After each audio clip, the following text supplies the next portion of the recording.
Nandito na kami sa gate 1. So, ang daming ang tao dito. Mga estudyante sila.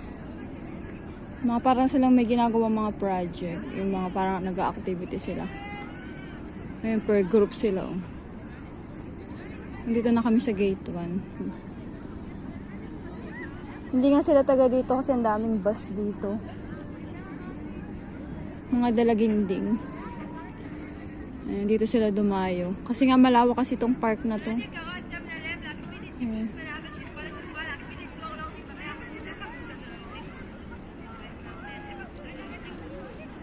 Dito sila lahat sa gate 1. May mga dalaginding.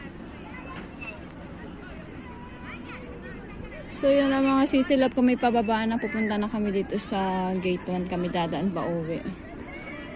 Ayan, ganda ng clouds. Dito kami bababa. Ayan, sa may baba dyan. Diyan kami dadaan sa gate 1. So, yan lang mga sisilap. Don't forget to like, comment, and share. Thank you for watching. Sheesh!